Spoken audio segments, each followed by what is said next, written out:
तो hello friends, welcome है आपका हमारी नई वीडियो में। तो जैसा मैंने कहा था, इस वीडियो में मैं आपको इफ़ एल्स के बारे में बताऊंगा। तो इफ़ एल्स का बेसिकली मतलब ये होता है कि अगर या मगर, अगर आपका इफ़ ट्रू होता है तो इफ़ वाला ब्लॉक चलता है, वरना आपका एल्स वाला ब्लॉक चलता है। तो जैसा आप देख सकते हैं, हमारी क्लास है बबली नाम से। तो जैसा मैंने कहा था, आप अपनी क्लास का नाम कुछ भी रख सकते हैं, तो मैंने रखा है बबली। तो अब मैं आपको एग्जाम्पल के साथ समझाना चाहूँगा इफ़ एल्स ब्लॉक क्या होता है। देखिए, पहले मैं अपने दो वेरिएबल डिक्लेयर कर रहा हूँ, int a is equal to 10 and int b is equal to 20। और अब मैं लिखने वाला हूँ अपने इफ़ एल्स का सिंटैक्स। तो हम लिखते हैं इफ़, उसके बाद लगाते हैं हम पैरेंथेसिस।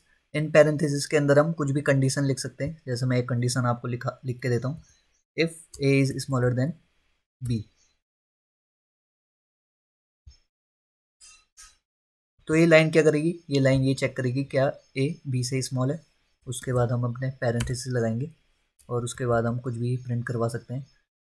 तो जैसे मैं प्रिंट करवा देता हूँ, अगर हमारा ए स्मॉलर होगा बी से तो ए इज़ स्मॉलर। और अगर ऐसा नहीं होता है तो अब हम लिखेंगे अपना एल्स ब्लॉक। तो एल्स ब्लॉक हम ऐसे लिखते हैं, एल्स और उसके बाद पैरेंथेसिस, और उसके बाद हम एल्स के अंदर कंडीशन नहीं लिख सकते क्योंकि एल्स एक खाली ब्लॉक होता है, इसमें कोई पैरेंथेसिस नहीं होते। तो हम इसमें डायरेक्ट, अगर हमारा इफ़ ब्लॉक फेल होता है तो वो सीधा एल्स में जाता है। तो तब मैं प्रिंट करवा दूंगा अपना। तो अगर हमारा ए स्मॉल नहीं है बी से तो हम लिख देंगे बी इज स्मॉलर। तो अब मैं आपको समझाता हूँ इसमें क्या हो रहा है। सबसे पहले स्टार्टिंग से शुरू करते हैं। तो मैंने दो वेरिएबल डिक्लेयर करे हैं, जैसा आप देख सकते हैं, इंट ए 10 और इंट बी 20। तो अब हमारा कर्सर यहाँ पे आएगा। इफ़, तो वो कंडीशन चेक कर रहा है। देखिए, if A is smaller than b, क्या ए बी से छोटा है? तो जी हाँ, बिल्कुल छोटा है। तो वो इस इफ़ के ब्लॉक के अंदर जाएगा। तो वो क्या प्रिंट करवा देगा, ए इज़ स्मॉलर। और अगर ये हमारा ट्रू हो जाता है तो हमारा एल्स ब्लॉक तब नहीं चलेगा। तो देखिए, मैं आपको रन करवा के दिखा देता हूँ। हमारी स्क्रीन में आएगा ए इज़ स्मॉलर। तो देखिए, स्क्रीन में प्रिंट हो गया जैसा मैंने कहा था, ए इज़ स्मॉलर। अब मैं आपको एक और चीज़ दिखाता हूँ। देखिए, जैसे मैंने कहा था, आपका ये ब्लॉक सक्सेसफुली रन हुआ तो आपका एस ब्लॉक में नहीं जाएगा। अगर हमारा इफ ब्लॉक फेल होता है, अगर मैं यहाँ पे कंडीशन चेंज कर दूँ, मैं लिख दूँ क्या ए बी से बड़ा है, तो अब हमारा इफ ब्लॉक फेल हो गया। तो अब ये पूरे ब्लॉक को स्किप कर देगा इफ वाले और सीधा चल जाएगा एल्स में और प्रिंट कर देगा बी इज स्मॉलर। देखिए, मैं आपको रन करवा के दिखाता हूँ। तो देखिए, जैसे मैंने कहा था, बी इज स्मॉलर प्रिंट हो गया। तो ये बेसिक सा इफ एल्स है। आप इफ़ के अंदर कंडीशन लिख सकते हैं। अगर वो ट्रू होती है तो इफ ब्लॉक में जाती है, और अगर वो फॉल्स होती है तो एस ब्लॉक में चल जाती है। अब इसमें एक और कॉन्सेप्ट आता है इफ़ एल्स इफ का। मान लीजिए आपको एक और कंडीशन देनी है। आप यहाँ पे चेक करा रहे हैं क्या इफ़ ए बी से बड़ा है, और आपके बाद इसके बाद एक और चीज़ चेक करवानी है, तो आप उसको लिख सकते हैं एल्स इफ ब्लॉक के अंदर। तो इसका सिंटैक्स ये होता है एल्स इफ, और उसके बाद पैरेंथेसिस, पैरेंथेसिस। और आप अब इसके अंदर अपनी एक और कंडीशन लिख सकते हैं। जैसे मैं पहले एक वेरिएबल बना देता हूँ,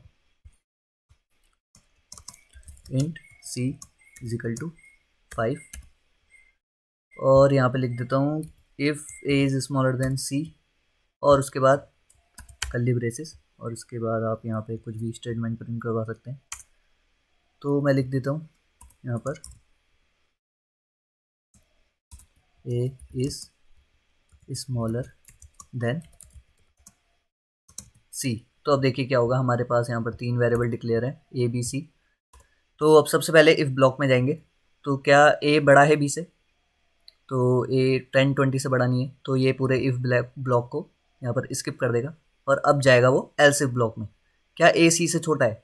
क्या 10-5 से छोटा है? जी नहीं। तो ये फिर इस ब्लॉक को भी स्किप कर देगा और अब चल जाएगा सीधा एस ब्लॉक में और प्रिंट करवा देगा बी इज स्मॉलर। तो वैसे कंडीशन के हिसाब से हमारा बी स्मॉलर नहीं है, लेकिन जो हमने यहाँ पर कंडीशन लगाई है उसके हिसाब से ठीक है। तो ऐसे आप इफ़ एल्सिफ का यूज़ कर सकते हैं। आप कितने भी एल्सिफ लगा सकते हैं। इसके बाद आप एक और एल्सिफ लगा सकते हैं, उसके बाद एक और लगा सकते हैं। तो आप कितने भी एल्सिफ लगा सकते हैं। तो इसके बाद हमारा एक और कॉन्सेप्ट है इफ़ एल्स में, नेस्टेड इफ़ एल्स का। तो मैं आपको एग्जांपल दिखाता हूँ। तो देखिए, जैसे आपका ये इफ़ ब्लॉक है तो आप इसके अंदर एक और इफ़ ब्लॉक डाल सकते हैं, इफ़ एल्स ब्लॉक। मैं आपको सिंटैक्स दिखा देता हूँ। ये आप खुद से एक्सप्लोर करना तो आप ज़्यादा सीखोगे, पर मैं आपको फिर भी दिखा देता हूँ। देखिए, जैसे हमारा इफ़ ब्लॉक है तो यहाँ पे कंडीशन चेक हो रही है क्या ए बी से बड़ा है। अगर ये ट्रू होती है तो ये इसके अंदर जाएगा, जैसा मैंने अभी तक आपको बताया। तो आप इसके अंदर एक और एक ब्लॉक डाल के उसमें एक और कंडीशन चेक करवा सकते हो कि क्या, मान लीजिए ए बी से बड़ा है, तो क्या ए सी से भी बड़ा है। तो आपका यहाँ पे कुछ कुछ स्टेटमेंट प्रिंट हो जाएगी। मैं आपको कमेंट करके दिखा दूँ, कुछ कुछ स्टेटमेंट प्रिंट हो जाएगी, वरना यहाँ पर आप इसके अंदर एस लिखेंगे और यहाँ पर आपकी कुछ कुछ स्टेटमेंट प्रिंट हो जाएगी। तो देखिए कुछ इस तरह से दिखता है हमारा if else if block, if else if नहीं सॉरी नेस्टेड इफ एल्स। देखिए इफ और उसके अंदर आपका इफ एल्स आ गया। आप एल्स के अंदर भी इफ एल्स डाल सकते हैं, तो ये आप खुद से एक्सप्लोर करेंगे, ये आपकी होमवर्क प्रॉब्लम है। तो होप आपको समझ में आया होगा इफ एल्स का कॉन्सेप्ट। तो थैंक यू गाइस।